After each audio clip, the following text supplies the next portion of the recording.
नमस्कार दोस्तों। आज हम अपनी शासन व्यवस्था की सीरीज को आगे बढ़ाते हुए नागवंशी शासन व्यवस्था पढ़ेंगे, ठीक ना।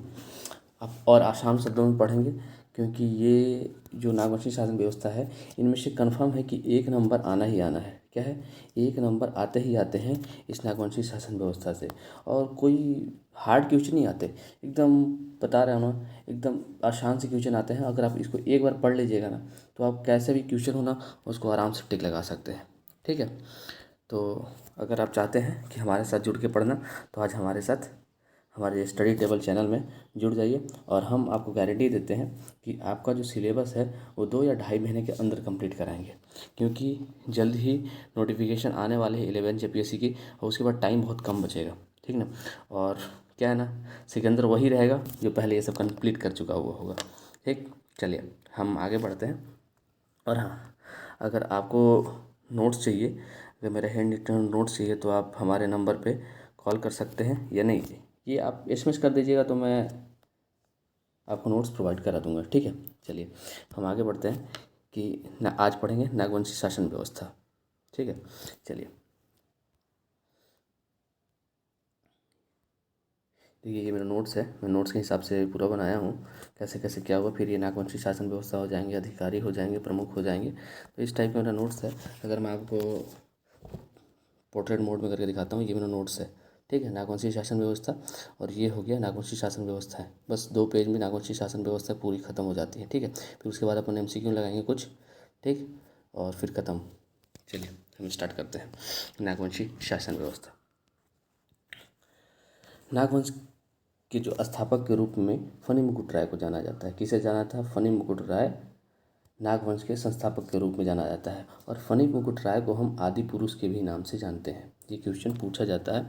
अब अक्सर अब जब टेस्ट लगाते होंगे तो ये सब क्वेश्चन आते ही आते हैं, ठीक है। तो आप एक बार ध्यान में रख लीजिएगा, ठीक ना। और जो इन्होंने अपने जो नागवंश की जो स्थापना थी, उन्होंने 64 एडी में करी थी। 64 एडी मतलब प्रथम शताब्दी। ये भी क्वेश्चन पूछा जाता है कि नागवंश की स्थापना कब हुई थी, तो प्रथम शताब्दी रहेगा या फिर 64 एडी रहेगा। आप अपने माइंड में ये कवर कर लीजिएगा, ठीक है। चलिए अब हम इनके जो इनका जो रूट लेवल है ना, रूट लेवल नागवंश का जो रूट लेवल है, इतिहास है, वहाँ से पढ़ना स्टार्ट करेंगे। क्या है ना कि अगर आप थोड़ा सा अगर बेसिक जान जाएंगे ना, आप आराम से रिलेट कर सकते हैं। तो हम नागवंश का जो है वो संक्षिप्त में इतिहास समझेंगे कि नागवंश कब कहाँ से स्टार्ट हुआ, है ना। चलिए, और ये जो इतिहास अपन पढ़ लेंगे ना, उसके बाद क्वेश्चन क्लियर हो जाएगा। थोड़ा सा है, आप थोड़ा ध्यान दीजिएगा, ठीक है। चलिए, पहले क्या था ना, पहले मुंडा शासन व्यवस्था थी, ठीक ना। मुंडा वंश चलता था। तो मुंडा वंश के ही जो संस्थापक थे उनको सूतिया पाहन कहा गया, ठीक है, सूतिया पाहन मुंडा। और उनका जो राज्य था वो सूतिया नागखंड था, ठीक है ना। अब ये मुंडा राजा थे। मुंडा राजा के जो अंतिम शासक हुए वो मद्रा मुंडा हुए। अंतिम शासक कौन हुए? मद्रा मुंडा, ठीक है। और उनकी जो व्यवस्था थी वो कौन थी व्यवस्था? वो व्यवस्था थी मुंडा मान की शासन व्यवस्था, जिसको हम भुइहरी व्यवस्था भी कहते हैं, ठीक है। ये अंतिम शासक थे मद्रा मुंडा, ये याद रखिएगा। ये क्वेश्चन पूछता है कि मुंडा जो वंश है उनके अंतिम जो शासक थे उनका नाम क्या था? तो मद्रा मुंडा, ठीक है। तो मद्रा मुंडा के एक ठो दंतक पुत्र हुए, ठीक ना। जो भाई मद्रा मुंडा अपना अधिकारी तो बनाएंगे ना, उत्तराधिकारी, तो उनके जो दंतक पुत्र हुए, दंतक पुत्र मतलब गोद लिया हुआ लड़का, ठीक है। गोद लिया हुआ लड़का है, उनका नाम है फनी मुकुट राय, ठीक है। तो वो क्या कि ना, अपने जो विशेष अधिकारीगण थे उन लोगों से सलाह किए, और बोले कि मैं अपना जो उत्तराधिकार है, मतलब उत्तराधिकारी अपने गोद लिए हुए पुत्र को बनाऊंगा, और उनका नाम था फनी मुकुट राय, ठीक है। तो फनी मुकुट राय को अपना उत्तराधिकार देकर चल बसे। उसके बाद फनी मुकुट राय ने ही नागवंश की स्थापना की। क्या हुआ? नागवंश के स्थापक के रूप में फनी मुकुट राय को जाना जाता है, ठीक है। ये क्वेश्चन पूछता है, और बहुत ही इंपॉर्टेंट क्वेश्चन है कि नागवंश के संस्थापक कौन है। तो आप याद रखिएगा, फनी मुकुट राय है। और फनी मुकुट राय किसके दंतक पुत्र हैं? तो मद्रा मुंडा के दंतक पुत्र हैं। मद्रा मुंडा कौन है? तो अंतिम शासक है मुंडा वंश का, ठीक है। और मुंडा वंश का जो राजधानी है वो सुतियाम्बे होता है, ठीक है। सुतियाम्बे है राजधानी, यहाँ देखिए, यही राजधानी दोनों में था, मतलब मुंडा वंश में भी और नागवंश नागवंश वंश में भी, ठीक है। तो आप याद रखिएगा। चलिए हम थोड़ा सा ऊपर में थोड़ा सा ब्रीफ ब्रीफ इंट्रोडक्शन लेते हैं कि क्या क्या हुआ था। क्या हुआ ना, अब आप यहाँ से ये जो आप समझ जाएंगे ना तो पूरा आराम से आपका क्वेश्चन क्लियर हो जाएगा कि नागवंश शासक क्या है, क्या क्या क्या कैसे कैसे हुआ। देखिए, नागवंश की स्थापना मुंडा राज्य के उत्तराधिकारी पर हुआ, मतलब उत्तराधिकार पे हुआ। जो मुंडा राज्य थे ना, उन्हीं को मतलब ट्रांसफ़र कर दिया गया, किसमें ट्रांसफॉर्म कर दिया गया नागवंशी शासन व्यवस्था में। ये पहले मैं ऊपर आपको बता चुका हूँ, ठीक है। इसीलिए नागवंशी राजा मुंडा को अपना बड़ा भाई मानते हैं, ठीक है। क्योंकि भाई जो मुंडा मान की व्यवस्था थी वही ट्रांसफॉर्म हो गई थी नागवंशी शासन व्यवस्था में। इसलिए जो नागवंशी राजा थे वो अपना बड़ा भाई मुंडा को मानते थे, ठीक है। इसीलिए भू व्यवस्था एवं शासन व्यवस्था सभी मुंडाओं की तरह ही चलते थे। जो नागवंशी जो शासन व्यवस्था थी वो पूरा का पूरा हूबहू मुंडाओं का ही कॉपी था, ठीक है। इसमें बदलाव कब आया, तो देखिए इसमें क्या हुआ ना, 16वीं शताब्दी तक कोई बदलाव नहीं था। 16वीं शताब्दी के बाद मुगल आने लगे। क्या हुआ, मुगल आना स्टार्ट कर दिए हमारे राज्य में, मतलब कि हमारे देश में मुगल का जो प्रवेश है स्टार्ट हुए। क्योंकि 1526 के बाद बाबर ने पानीपत की प्रथम लड़ाई के बाद मुगलों का जो वंश था उसकी स्थापना कर चुके थे। तो इसके बाद 16वीं शताब्दी के बाद जब जहांगीर का टाइम आया, तब क्या हुआ ना, जहांगीर ने इस तरफ मतलब झारखंड की तरफ अपना रुख किया, ठीक है। तो वही बोल रहे हैं कि मुगल काल के शासन में व्यवस्था में मुगलों ने हस्तक्षेप किया। मुगल काल के समय शासन व्यवस्था में, नागवंशी शासन व्यवस्था में मुगलों ने हस्तक्षेप करना स्टार्ट किया, ठीक है। फिर क्या हुआ, तो मुगल क्या करते थे ना, मुगल आते थे और नजराना वसूल करने का काम करते थे। नजराना मतलब हमें इतना नजराना दो, पेशकश करते थे, ठीक है। आगे हमारे ऊपर लड़ते थे और बोलते थे कि इतना नजराना दो, मतलब लड़ाई झगड़ा करते थे, हमला करते थे और बोलते थे इतना अगर नजराना नहीं दोगे तो हम आपके ऊपर चढ़ाई करते रहेंगे, ठीक है, और आपका जो राज्य है वो तहस नहस कर देंगे। इसके लिए उन्हें नजराना चाहिए होता था, ठीक है। तो क्या हुआ ना, 1616 ईस्वी में नागवंशी राजा दुर्जन साल ने नजराना ना देने का मन बना लिया, ठीक है। वो बोले कि मैं नजराना दूंगा ही नहीं। इसीलिए दुर्जन साल को नजराना ना देने के कारण जहांगीर ने क्या किया, उनको बंदी बना लिया। उनको क्या किया, बंदी बना लिया। और कितने सालों के लिए बंदी बनाया, तो 12 सालों के लिए बंदी बनाया और ग्वालियर के किले में उनको रख दिया। 12 साल तक ग्वालियर के किलों में दुर्जन साल को कैद कर लिया गया था। ये याद रखिए, ये क्वेश्चन पूछा जाता है कि नागवंशी राजा दुर्जन साल को किसने कैद किया था, तो जहांगीर ने कैद किया था। कब कैद किया था, 1616 ईस्वी में कैद किया था। कितने साल के लिए बंदी बनाए गए थे, 12 साल के लिए बंदी बनाए गए थे। कहाँ बंदी बनाए गए थे, तो ग्वालियर के किले में बंदी बनाए गए थे। ये सब क्वेश्चन बनते हैं, ठीक है। और फिर उसके बाद 12 साल बाद 6000 वार्षिक लगान देने पर मजबूर किया, और जो वार्षिक लगान देने के लिए वो राजी हो गए, इसलिए उनको 12 साल बाद छोड़ दिया गया, ठीक है। आप इतना कन्फर्म हो गया, ठीक है। पहले हमारे यहाँ क्या था, 16वीं शताब्दी तक सब सही था, ठीक है। फिर उसके बाद मुगल आए, मुगल ने हस्तक्षेप किया। अब मुगल को लगान चाहिए था, ठीक है, लगान चाहिए था, नजराना चाहिए था। दुर्जन साल ने नहीं दिया, दुर्जन साल को कैद कर लिया 12 साल के लिए, ठीक है। फिर जब दुर्जन साल 6000 रुपये वार्षिक कर देना वो राजी हो गए, तब उन्हें छोड़ दिया गया। बस यही है, ठीक है। संक्षेप में देखें तो चलिए, उसको मैं नीचे आराम से इसको बना दिया हूँ, ठीक है। आप यहाँ से इसको पढ़ सकते हैं कि क्या हो गया था ना। अब देखिए मैं आपको आराम से इसको आप समझ जाएंगे आराम से। क्या हुआ, 1600 ईस्वी में दुर्जन साल ने नजराना नहीं दिया, तो क्या कर लिए, दुर्जन साल को कैद कर लिया गया 12 साल ग्वालियर के किले में। अब 12 साल बाद 1627 ईस्वी में 6000 रुपये वार्षिक कर देने के लिए राजी हुए। उसके बाद उनको छोड़ दिया गया। फिर बदलाव क्या हुआ, भाई पहले क्या था ना कि जो नागवंशी शासन व्यवस्था थी वो कर नहीं वसूलती थी, तो नजराना नहीं दे पाती थी। अब क्या हुआ, बदलाव देखिए, बदलाव।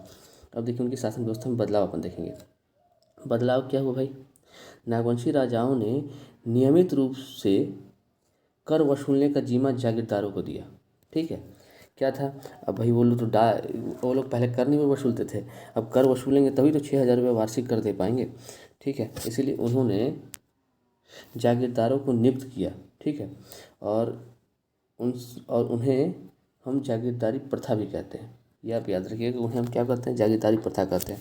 अगर हम इसको पढ़ें तो क्या लिखा हुआ है कि नागवंश राजाओं ने नियमित कर वसूलने का जिम्मा जागीरदारों को दिया, इसीलिए इसे जागीरदारी प्रथा भी कहा जाता है। तो ये आप याद रखिएगा। जागीरदारी प्रथा कब स्टार्ट हुई थी? तो नागवंशी शासन काल में हुई थी। उसके बाद क्या हुआ? उसके बाद क्या हुआ?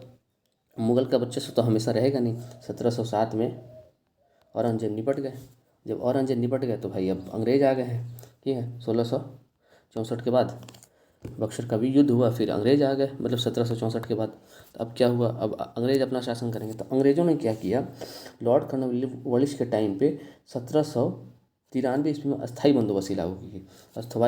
अस्थाई बंदोबस्ती का मतलब है कि जो ज़मींदार थे ना, उनको पूरा का पूरा अधिकार दे दिया गया कि वो अपना कर वसूलेंगे और दूसरे को देंगे, ठीक है। वो पहुंचाएंगे कहाँ?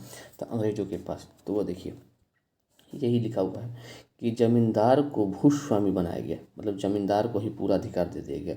और अब लगान वसूलने की जिम्मेदारी किसकी थी? पहले जागीरदार की थी, लेकिन अब फिर जमींदारों को दे दिया गया। इसी समय पढ़ा प्रणाली था, जो हमारा पढ़ा जो प्रणाली था वो परगना में बदल गया। ये क्वेश्चन याद रखिएगा कि पढ़ा प्रणाली कब परगना में बदल गया?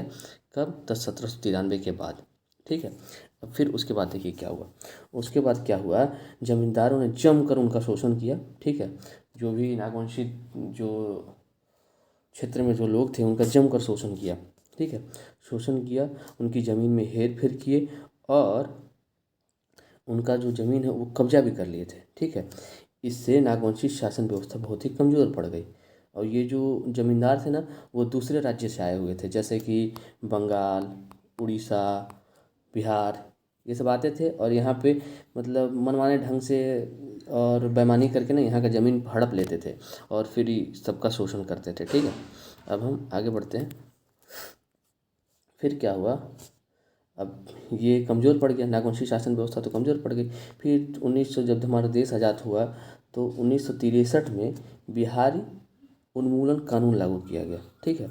उसमें उसके बाद जो है ना, नागवंशी जो राजा थे, जो उनका शासन था, उनका अंत हो गया। और उन्हीं के क्रम में हमें दिखाया जाता है कि जो उनके अंतिम राजा थे वो चिंतामणि शरण नाथ सिंह थे। ये विधायक भी रह चुके हैं, ठीक है। तो क्या है ये? तो चिंतामणि शरण नाथ सिंह, और इनकी जो राजधानी थी वो रातूगढ़ थी, ये आप याद रखिएगा, ठीक है। तो यही था ओवरव्यू, कोई ज़्यादा नहीं था। आप आराम से एक बार फिर से आप अगर इसको पढ़ भी लेते हैं तो सही आपको समझ में आ जाएगा, क्योंकि आसान शब्दों में लिखा हुआ है। और यहाँ से तो अगर आप पढ़ेंगे तो ये देखिए 1916 में, चलिए मैं आपको रिकॉल कराता हूँ। 1916 में क्या हुआ, नजराना ने नहीं दिए दुर्जन साल, तो उनको गिरफ्तार करके जहांगीर ने ग्वालियर के किले में डाल दिया। 12 साल बाद जब वो माने कि मैं 6,000 रुपये दूंगा, तो फिर उनको छोड़ दिया गया। अब फिर अब नागवंशी जो शासन व्यवस्था थी उसमें क्या किया भाई, अब कर वसूलने के लिए जागीरदारी प्रथा लाया गया। और 1793 में जब अस्थाई बंदोबस्ती लागू हो गई, जब अंग्रेज आ गए, तो उन्होंने जागीरदारों को हटा कर किसको, तो ज़मींदारों को बोला कि आप मेरे को कर वसूल के पैसा दीजिए, ठीक है। तो ज़मींदार फिर कर वसूलने लगे। वो ज़मींदारों ने जमकर शोषण दिया और नागवंशियों की सारी ज़मीनें उन्होंने हड़प ली और खुद बड़े बड़े साहूकार बन गए। फिर उसके बाद जब देश आज़ाद हुआ 1963 में बिहारी जमींदारी उन्मूलन कानून लागू किया गया और उसके बाद से नागवंशियों का अंत हो गया। और उनके अंतिम राजा के रूप में हम चिंतामणि शरणनाथ सिंह को जानते हैं। बस इतना ही है, शॉर्ट में। चलिए अब हम शासन व्यवस्था पढ़ते हैं। क्या है? अब हम शासन व्यवस्था पढ़ेंगे। ये क्या है ना, ये पहले का ये बैकग्राउंड था, मतलब क्या था ना, ये रूट लेवल का, रूट लेवल आप समझ लिए। अब आप नागवंशी शासन व्यवस्था पढ़ेंगे, आराम से समझ में आएगा आपको। तो हम क्या करते हैं, किसी भी शासन व्यवस्था के हम निचले स्तर से पढ़ना स्टार्ट करते हैं। कहाँ से? ग्राम स्तर से। ग्राम स्तर के बाद पढ़ा स्तर पढ़ेंगे, पढ़ा स्तर के बाद हम राज्य स्तर पढ़ेंगे, ठीक है। क्योंकि पहले भी कोई भी जो प्रशासनिक व्यवस्था हो नीचे से ही स्टार्ट होता है, फिर ऊपर ऊपर जाता है ना, लेवल हाई होते जाता है। तो आप फिर से समझ सकते हैं। अब ग्राम लेवल कौन सा है? डिस्ट्रिक्ट कोर्ट है। पढ़ा लेवल हाई कोर्ट है और राज्य लेवल आपको सुप्रीम कोर्ट है। बस इतना समझिए, ठीक है। अब चलिए हम स्टार्ट करते हैं ग्राम स्तर से। ग्राम स्तर से आप देखिएगा, आराम से एक बार में देखेंगे पूरा समझ में आएगा, ठीक है। चलिए ग्राम स्तर में ग्राम पंचायत, एकदम जो रूट लेवल का जो पंचायत होता है उसको उसको ग्राम पंचायत कहते हैं। और ग्राम पंचायत के कितने अधिकारी थे भाई? तो ग्राम पंचायत के अधिकारी देखिए, अब अधिकारी में अब देखिए ये क्या हुआ, दिया हुआ है, हाँ, महतो मुंडा महत्तम कहीं जो ग्राम पंचायत के जो मुखिया होते थे उनको महतो भी कहा जाता था, कहीं मुंडा भी कहा जाता, और कहीं महत्तम भी कहा जाता था। ठीक है, तो आप ये याद रखिएगा। ये गांव के प्रमुख होते थे, सबसे प्रमुख, गांव के सबसे प्रमुख मुखिया के रूप में मुंडा, महतो, उन्हीं एक ही नाम है, आप जो समझे वो रिलेट कर ले ये, ठीक ना। और इतना नाम है इसके कारण इससे क्वेश्चन नहीं पूछता कि ग्राम का प्रमुख कौन होता है, तो आप आराम से इसको रिलेट कर सकते हैं। ठीक है, सेकंड क्या है? भंडारी। सेकंड क्या है? भंडारी। भंडारी क्या भाई? भंडारी जो है तो होता है ना, वो गांव में खेती बाड़ी करना, मतलब गांव में खेती बाड़ी करता है और अन्न का भंडारण करता है, मतलब गांव में खेती बाड़ी करेगा और अन्न उपजाएगा और अन्न का भंडारण करेगा। ठीक है, आप इसको याद रखिएगा। भंडारी का मतलब अन्न का भंडारण कर रहा है, बस इससे रिलेट करिए। और भंडारी क्या होता है? भंडारी क्या होता है? जैसे अन्न हो गया, जैसे मैंने भंडारी ने अन्न का उपार्जन किया और ये अन्न का बोरी रख दिया। अब इसका जो पहरेदार है वो पहरेदार के रूप में भंडारी आता है। तो क्या होता है? भंडार गृह का प्रहरी कौन होता है? भंडारी को होता है। ठीक है, या ये भी आपको समझ में आ गया। अब आप गुड़ैत तो आप इतना पढ़ चुके होंगे, गुड़ैत आपको याद हो गया कि गुड़ैत मतलब संदेशवाहक होता है, मतलब जो उसका मुखिया होता है, जैसे मुंडा हो गया, ज़्यादातर मुंडा होते हैं ना, तो मुंडा क्या करेंगे ना, मुंडा जो भी निर्णय देंगे या फिर जो भी कानून बनाएंगे वो सबको गांव में पहुंचाने का काम कौन करेगा? वो गुड़ैत का काम है, बस इतना याद रखिए। ठीक है, और अमीन तो आप भी समझते हैं, अमीन का मतलब क्या होता है? जो भूमि का नाप करने वाला होता है या भूमि का संरक्षण करता है, तो वही अधिकारी थे, उनको अमीन कहा गया। चौधरी भी एक अधिकारी थे। ठीक है, बरकंदाज क्या होता है भाई? बरकंदाज पुलिस कार्यकर्ता होते हैं, तो पुलिस का जो कार्य करते हैं, होते हैं, उनको बरकंदाज बोलते हैं। ठीक है, पांडे आपका सचिव के रूप में आ जाते हैं। ठीक है, पांडे लेखा जोखा हो गया पैसों का, वो सचिव के रूप में अगर देखा जाए तो सचिव के रूप में आ जाते हैं पांडे। ठीक है, सचिव बोल सकते हैं इनको आप। घटवार क्या होते हैं भाई? घटवार का काम रहता है, जैसे किसी को दंड मिला तो दंड के लिए जो सामग्री जुटाने का काम हुआ, ठीक है ना, वो घटवार कहता है। ठीक है, दंड की सामग्री का संग्रहण करने वाला। ठीक है, बस घटवार होता है। क्या है ना कि ये देखिए, क्या है ना कि इसमें 22 जो हमारे बीपी केसरी जी हैं, जो हमारे लेखक हैं झारखंड के, बहुत ही नामी लेखक, उनकी अपनी अपनी एक पुस्तक लिखी है। वो उस पुस्तक में था नागवंशी का इतिहास। नागवंशी इतिहास में उन्होंने 22 अधिकारियों को वर्णन किया गया है। तो 22 अधिकारी तो हम याद नहीं रख सकते हैं, तो जो मुख्य अधिकारी हैं उन्हें ही हमने लोगों ने इसमें शामिल किया है। तो ये मुख्य अधिकारी आप इतना याद रख लीजिएगा, आपका क्वेश्चन एक भी नहीं छूटेगा। ठीक है, हम लोगों को 22 नहीं पढ़ना है, क्योंकि हमें विद्वान नहीं बनना है, हमको उतना ही पढ़ना है जितना आए। ठीक है, और आपको बता दूं मैं कि जो हमारे जो ये बीपी केसरी है, वो ये नागपुरी भाषा के सबसे महानतम कवियों में से एक आते हैं। ठीक है, ये महानतम कवि नागपुरी भाषा की, क्योंकि जो नागवंशी शासन की जो व्यवस्था थी, उनकी जो भाषा थी वो नागपुरी थी। ठीक है, और नागपुरी की जो लिपि होती है उसको देवनागरी लिपि बोलते हैं। ठीक है, अब आप समझ गए। चलिए, अब हम ग्राम स्तर तो समझ गए, अब चलते हैं हम लोग किस स्तर पे? हम चलेंगे पढ़ा स्तर पे। पढ़ा स्तर मतलब हाई कोर्ट। अब क्या हुआ ना, ग्राम स्तर से जो कुछ जो विवादों का निपटारा नहीं हो पाया तो कहाँ जाएगा? जैसे अंतर ग्रामीण जो पंचायत हो गए, जैसे दो पंचायत में लड़ाई हो गया, तो जो दो पंचायत की जो लड़ाई है, जैसे कि दो पंचायत लड़ गए ना, एक पंचायत दो पंचायत, दोनों में कुछ चीज़ को लेकर विवाद हो गया, जगह ज़मीन कुछ भी लेकर विवाद हो गया, उस सब का निपटारा करने के लिए किसको बनाया गया? तो पट्टी पंचायत। चाहे ऐसा भी हो सकता है कि ग्राम पंचायत में कुछ ऐसा भी केस हो गया हो, ऐसा भी विवाद हो गया जिसको ग्राम पंचायत सुलझा नहीं पा रही हो, तो उसको सभी को हस्तांतरित कर दिया जाता है। कहाँ हस्तांतरित किया जाता है? तो पढ़ा पंचायत के ना, पट्टी, यानी उसको पट्टी पंचायत बोलते हैं, पढ़ा। ठीक है, अब हम पढ़ा स्तर पर पट्टी पंचायत को पढ़ेंगे। चलिए, तो ये रहा आपका, हाँ, ये रहा आपका पढ़ा स्तर और पट्टी पंचायत। ठीक है, इसको आराम से पढ़ेंगे और आसान शब्दों में पढ़ेंगे कि आपको याद हो जाए, क्योंकि एक बार पढ़ने के बाद दूसरी बार पढ़ने का टेंशन ना हो कि मेरे को दूसरी बार भी पढ़ना है। ठीक है, तो अपन देखेंगे। चलिए, क्या था ना, जो पट्टी पंचायत को जो प्रमुख होता था उसको भुईहर कहते थे। भुईहर कौन है भाई?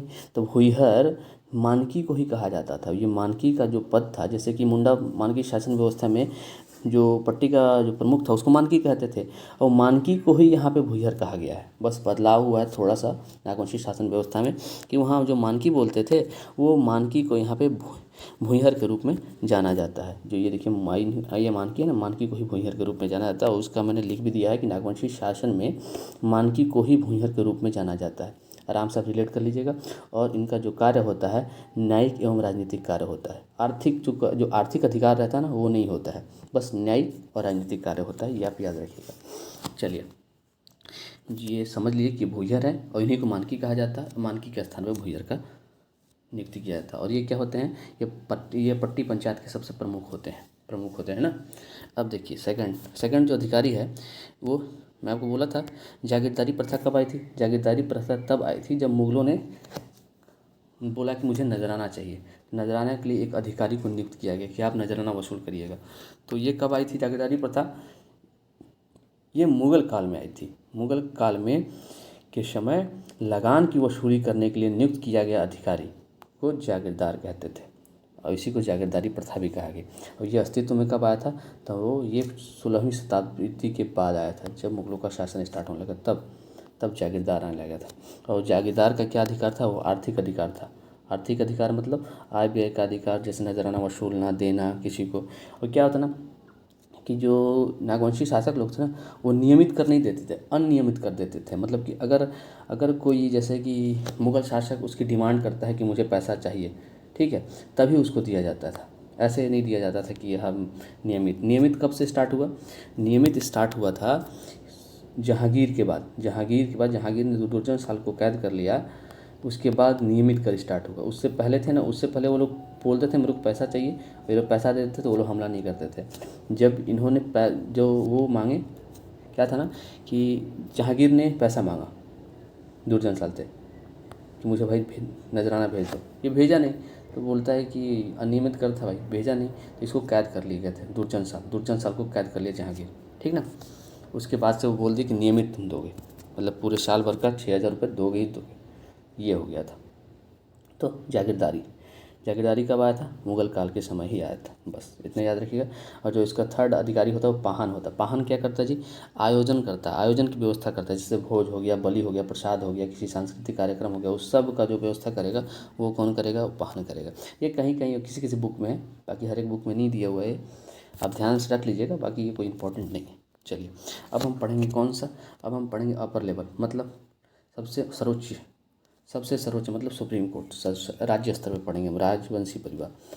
अब क्या हुआ, पट्टी पंचायत तो हो गया भाई, पट्टी पंचायत में भी किसी भी विवाद का निपटारा नहीं हुआ तो वो कहाँ जाएगा। पट्टी पंचायत में अगर किसी विवाद का निपटारा नहीं हुआ तो वो कहाँ हस्तांतरित हो जाएगा, वो आ जाएगा नागवंशी परिवार के पास, ठीक है। नागवंशी परिवार राजा होते हैं, वो मंत्री के सलाह पे अपना कार्यक्रम करते हैं और विवादों का निपटारा करते हैं। छोटा मोटा विवाद का निपटारा तो करेंगे नहीं, इसलिए उन्होंने ग्राम पंचायत बनाया, फिर पट्टी पंचायत बना, फिर अपना नागवंशी जो राज दरबार लगता था ना वो राज दरबार लगाए थे। चलिए अगर कोई संगीन मामला है, ठीक है, संगीन मामला है या फिर बहुत बड़ा मामला है, उसकी सुनवाई राजा मतलब नियमित रूप से राजा करते थे, जो बड़ा अगर विवाद हो गया तो। चलिए अब नागवंशी परिवार में भी भाई बहुत सारे अधिकारी हुआ करते थे, और कुछ अधिकारी तो राज परिवार के सदस्य ही होते थे। जो अधिकारी होते थे वो राज्य परिवार के सदस्य ही होते थे, ठीक है, ठीक। और इनका जो सर्वोच्च अधिकारी होता था वो महाराजा होते थे। महाराजा ही बताएंगे कि क्या करना है। सर्वोच्च मतलब लास्ट जो डिसीजन होता है वो महाराजा का होता था। जैसे फनी मुकुट राय महाराजा थे तो उनका लास्ट डिसीजन होता, ठीक ना। जो राजा होंगे नागवंशी परिवार में जिस टाइम पे, वो उस समय के सर्वोच्च अधिकारी होंगे, ठीक है। चलिए सेकंड अधिकारी कौन है भाई, सेकंड अधिकारी हैं उनके राज परिवार के सदस्य। राज परिवार के सदस्य में कौन आ जाएंगे, कुंवर आ जाएंगे, लाल आ जाएंगे, ठाकुर आ जाएंगे, दीवान आ जाएंगे, कोतवाल आ जाएंगे, पांडे आ जाएंगे। वैसे बहुत सारे हैं मगर कुछ इंपॉर्टेंट चीज़ को ही देखेंगे हम, क्योंकि सबके बारे में डिस्क्रिप्शन नहीं दिया हुआ है। मैं बहुत सारा बुक पढ़ा, बस ये नाम दिए हुए हैं, बस उनके बारे में बताया नहीं गया है कि क्या क्या करते हैं। तो आप भी ज़्यादा दिमाग ना लगाएं, बस इतना ही याद कर ले कि कुंवर, लाल, ठाकुर ये सब किससे रिलेटेड है। तो ये सब नागवंशी शासन व्यवस्था से ही रिलेटेड है, क्योंकि ये नागवंशी शासन व्यवस्था में ही देखे जाएंगे, बाकी किसी भी शासन व्यवस्था में आपको देखने को नहीं मिलेंगे। चलिए तो हम पढ़ेंगे दीवान के क्या करते हैं। दीवान का काम करता है वित्तीय जो मामले है उसका प्रमुख होता है। वित्तीय मामले मतलब पैसा कौड़ी का मामला हो गया, आय व्यय का मामला हुआ, मतलब सचिव समझ लीजिए आप। दीवान का कार्य होता है, दीवान यही काम करता है। कोतवाल पुलिस की भांति काम करेंगे, कोतवाल है भाई, पुलिस की भांति काम करेगा, ठीक है ना। और जो थर्ड है वो क्या है, पांडे। पांडे का क्या काम है, संदेश वाहक के रूप में। जैसे कोई राजा ने कोई संदेश दिया, उसको पहुंचाने का काम ग्रामों में कौन करेगा, वो पांडे करता है, ठीक है। और आप ये तीनों का देख लीजिएगा, कहीं आपको बुक में मिल जाएगा तब देख लीजिएगा। मैं देखा, मेरे को बुक में नहीं मिला, इसीलिए मैं खाली रख दिया हूँ, आप इसमें ऐड कर सकते हैं, ठीक है। चलिए, यही है राज्य स्तर पर। आप देख सकते हैं राज्य स्तर पर हो गया ख़त्म, नागवंशी शासन व्यवस्था पूरी ख़त्म हो गई। पहला ग्राम स्तर, दूसरा पढ़ा स्तर पट्टी स्तर, और तीसरा नागवंशी, ठीक है। इसका जो ग्राम स्तर का जो मुखिया होगा उसको हम मुंडा कहेंगे। दूसरा दूसरा क्या है भाई, पढ़ा स्तर में भुइहर बोलते हैं, भुइहर को ही मानकी बोलते हैं, मानकी के रूप में ही भुइहर का जन्म हुआ था, और बस यही चेंज हुआ था नागवंशी शासन व्यवस्था में, ठीक है। और ये जागीरदार कब आए थे, जब मुगल आ गए थे, मुगल नजराना वसूल करने लगे थे, इसलिए जागीरदारों को लाया गया था नजराना वसूल करने के लिए।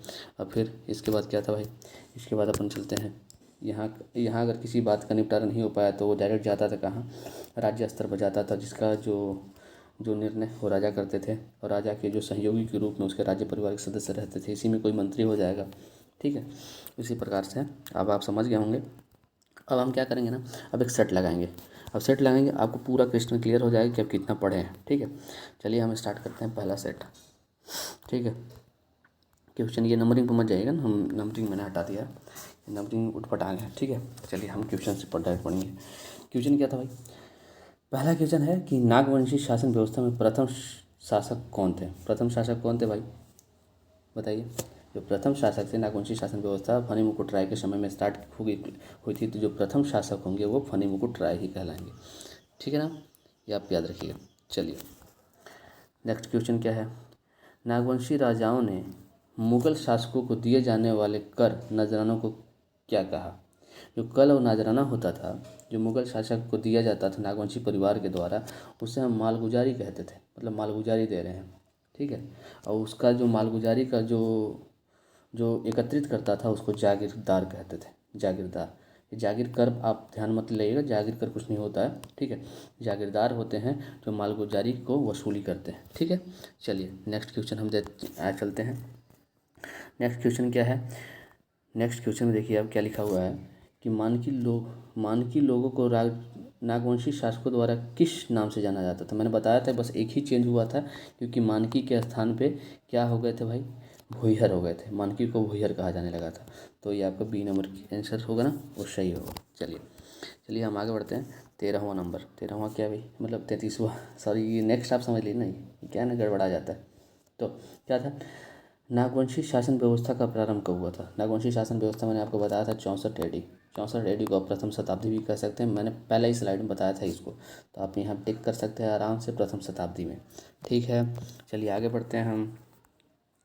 जो हमारा नेक्स्ट क्वेश्चन है, नेक्स्ट क्वेश्चन क्या बोलता है कि निम्न में से किस शासन व्यवस्था के बाद नागवंशी शासन व्यवस्था की शुरुआत हुई।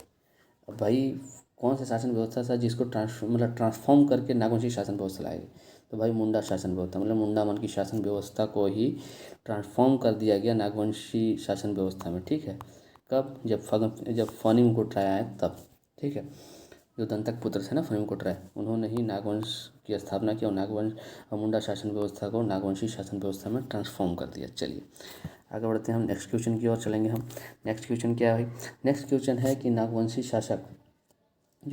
शासक फनी मुकुट राय ने निम्न में से किस स्थान पर अपनी राजधानी बनाई थी।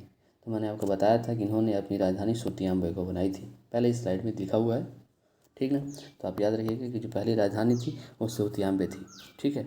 नागवंश की पहली राजधानी सुतियांबे। चलिए आगे बढ़ते हैं, नेक्स्ट क्वेश्चन देखते हैं।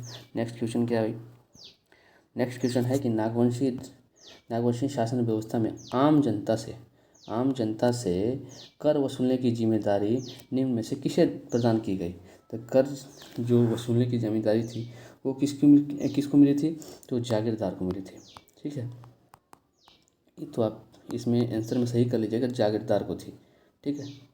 क्योंकि इसमें मानकी को नहीं मिली थी, मानकी को तो भुइयर बोलते थे, महतो तो नीचे थे ग्राम में, और माझी थे नहीं, मुंडा ग्राम का प्रमुख था।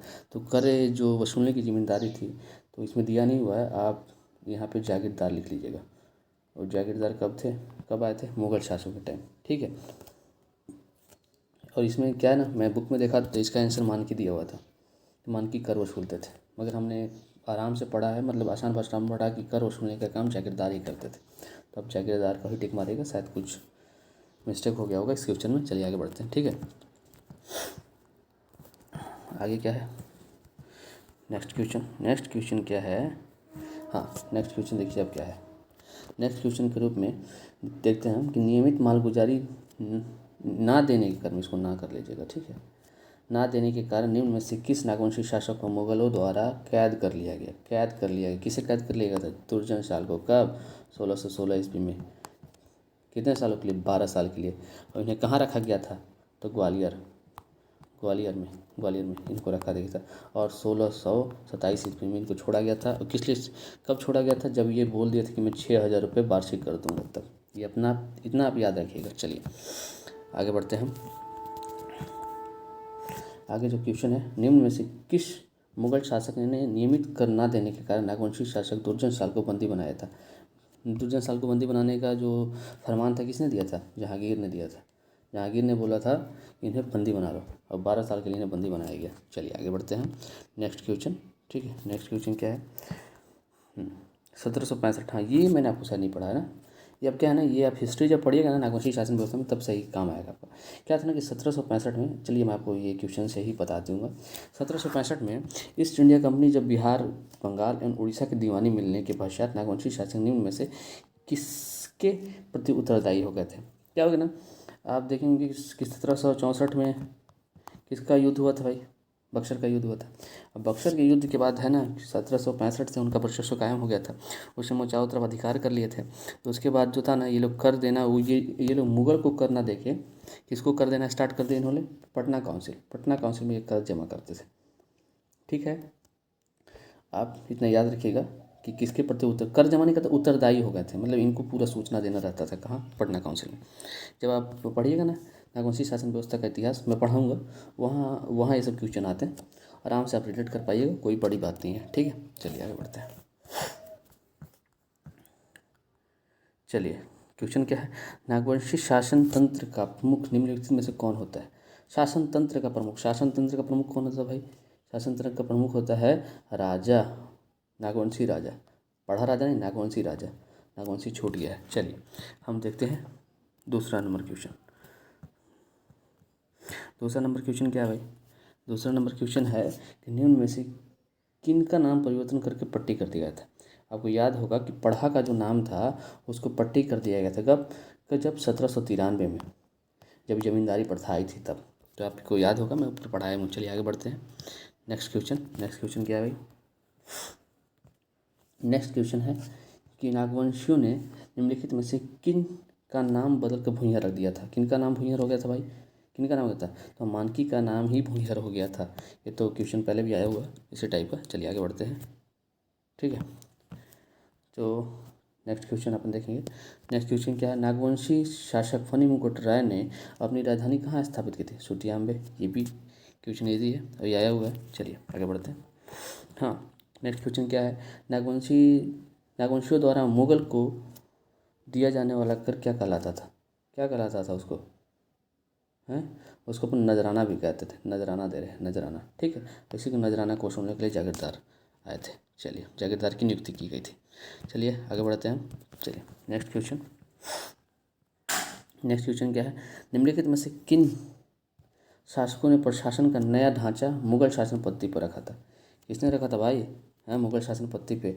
जब दुर्जन शाल को कैद कर लिया गया था तब इन्होंने कहा कि चलो भाई मैं नियमित कर दूंगा। तो 6,000 रुपये कर देने को ये माने थे। और उनके लिए इन्होंने क्या किया था, अपने प्रशासन व्यवस्था में बदलाव किया था। इन्होंने जागीरदार को जोड़ा था, और जागीरदार क्या करता था? करों की वसूली करता था आम आदमी से। ठीक है, तो आप याद रखिएगा। चलिए आगे बढ़ते हैं। नेक्स्ट क्वेश्चन क्या है, नागवंशियों की प्राचीन शासन व्यवस्था किस शताब्दी में बदलने लगी थी? किन शताब्दी में बदलने लगी थी भाई? बदलने का जो कार्यक्रम था कब स्टार्ट हो गया? 16वीं शताब्दी के बाद। तो आप 16वीं शताब्दी मानेंगे, ठीक है ना? कब? जब 1526 में मुगल का वर्चस्व आने लगा तो उन्होंने सबसे कर लेना स्टार्ट कर दिया। तो 16वीं शताब्दी में जहांगीर ने हस्तक्षेप किया, उसके बाद से इनकी जो शासन व्यवस्था थी उसमें बदलाव देखने को मिला। ठीक है, क्योंकि तभी तो जागीरदारी प्रथा का आगमन हुआ था क्या। चलिए आगे बढ़ते हैं।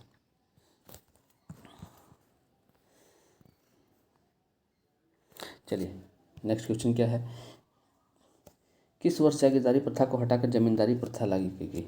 किस वर्ष जागीरदारी प्रथा को हटाकर जमींदारी प्रथा 1793 में जब स्थायी बंदोबस्ती लागू की गई लॉर्ड कॉर्नवालिस के टाइम में, तभी 1793 में ही जो आपका जो नजराना उजराना जो था उस सबको हटा के जागीरदारी प्रथा को हटा के क्या जमींदारी प्रथा में ढाल दिया गया। चलिए आगे बढ़ते हैं। क्वेश्चन आप ऊपर पढ़े होंगे तो आप सभी क्वेश्चन को आराम से टिक कर रहे होंगे, मुझे आशा है कि आप सभी को आराम से टिक कर रहे होंगे। ठीक है, चलिए नेक्स्ट क्वेश्चन देखिए, मुंडाओं ने किस शताब्दी में अपनी शासन व्यवस्था को नागवंशियों को हस्तांतरित कर दिया था। मुंडाओं की जो व्यवस्था थी वो कब हस्तांतरित हो गई थी, तो प्रथम शताब्दी में ही मदरा मुंडा ने अपने उत्तराधिकारी के रूप में फनी मुकुट राय को लाया। फनी मुकुट राय ने नागवंश की स्थापना की और नागवंश के बाद नागवंशी शासन व्यवस्था स्थापित हुई।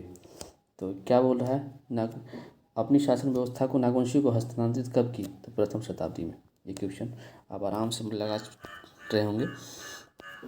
ठीक है, वैसे ऐसे क्वेश्चन आते हैं जेपीएससी में, कोई भी हार्ड क्वेश्चन नहीं आता है, बस आराम से एक बार पढ़ लीजिएगा ना तो आराम से आपका पूरा का पूरा जो टॉपिक है वो क्लियर हो जाएगा। चलिए आगे बढ़ते हैं, आगे ख़त्म हो गया। चलिए हाँ, तो ये रहा मेरा, अगर आप चाहते हैं कि आप मेरे साथ जुड़ के पढ़ें तो आप मेरे साथ मेरे स्टडी टेबल चैनल के साथ मेरे साथ जुड़ के पढ़ सकते हैं, और हम आपके सिलेबस करने की गारंटी लेते हैं। ठीक है, आप पेपर 2 का सिलेबस हम कंप्लीट कराएंगे, आपको कहीं जाने की ज़रूरत नहीं है, क्योंकि मैं जानता हूँ कि बहुत सारे जो गरीब छात्र छात्राएँ हैं और बहुत सारा जो ट्यूशन का फ़ी हो जाता है, जैसे 4,000 5,000 में तो मिनिमम बोल रहा हूँ मैं।